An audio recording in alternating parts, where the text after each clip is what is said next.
Number 3 is about goal setting. You need to know that you and your partner want to set goals.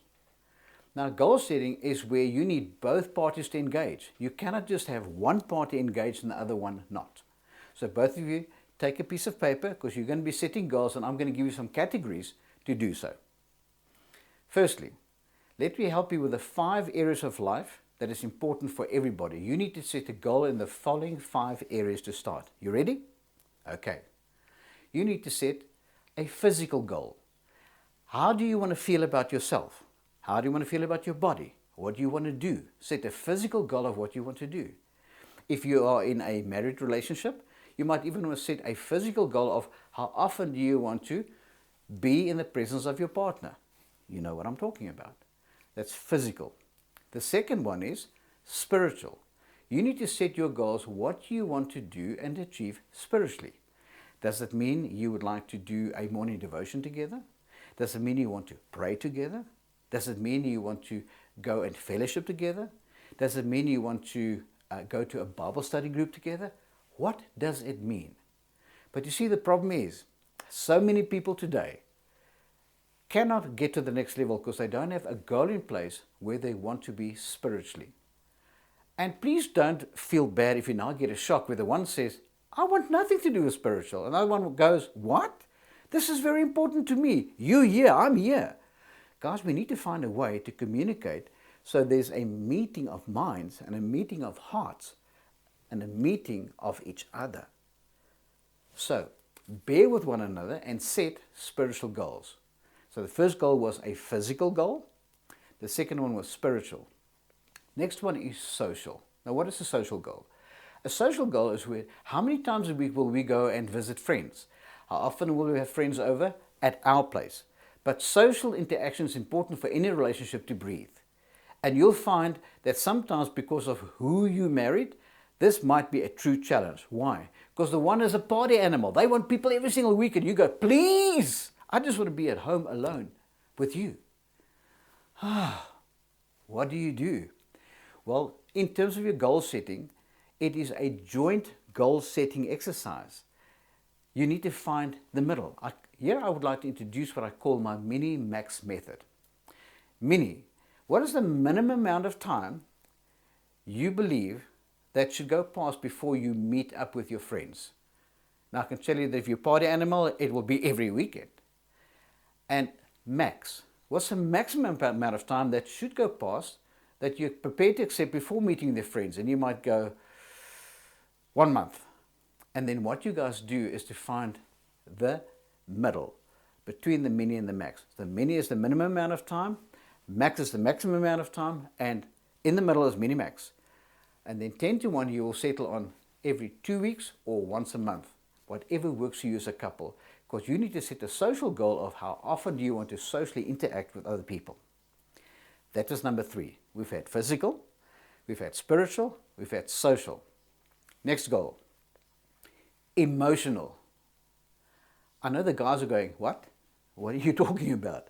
Yes, guys, you need to set an emotional goal, because if your emotional tank is equipped and is full and is overflowing, I can tell you now that your ability to connect with your partner is so much greater.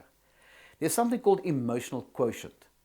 You want to find out whether you're able to handle stress. You want to find out whether you're able to converse when you're in times of tension. You want to find out whether you are able to come to the table to even find agreement. Because as you know, once you're in a relationship, you can't just say, I'm out of here, and walk. It's never a solution. Now, caution, in my spirit, I sense, some of you are using that as a bullying tactic. You get your face all worked up, you've got your sad face, you turn your back and say, I'm out of here. And you do that because you're bullying your partner. Stop. It's not a solution. You need to find a way to come to the table. It just shows that your emotional quotient is not what it should be. And if you need to go and read up on emotional intelligence or your emotional quotient, please do so, because it's vitally in the point in terms of you setting an emotional goal.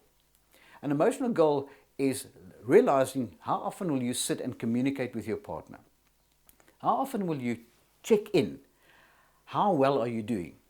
I'm not going to be giving you one key, one question that you can ask to start off your relationship. You'll ask the following question.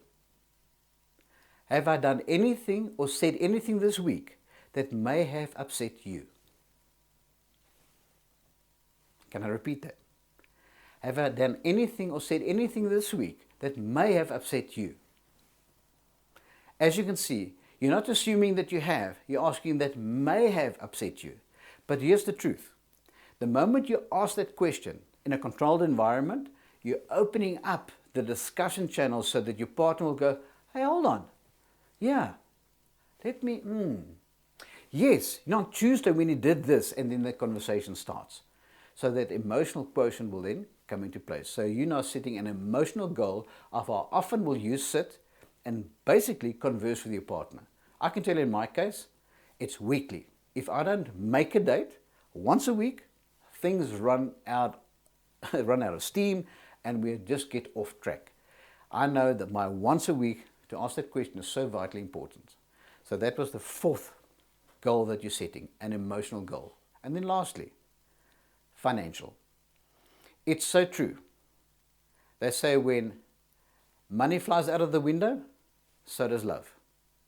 Somehow, finances impact you in terms of how fulfilled you become as a couple.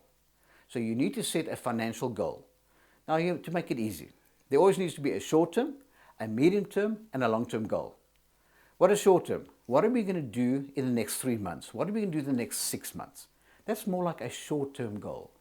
Medium-term goal. Where do you want to be in a year's time, or where do you want to be in 3 years' time? A long-term goal. Where do we want to be in 5 years, or where do we want to be in 10 years? Negotiate that goal and get that goal on the table. That's one of the ways how you literally come to an agreement and find out that the third key of evaluating your relationship, it's a tool that you have in place, is your personal goal setting. Key number 1, are you in a high maintenance relationship? And if you are, what will you do about it? Key number 2, are you managing your expectations? Key number 3, personal goal setting. That will absolutely just unfold your world and take you to the next level.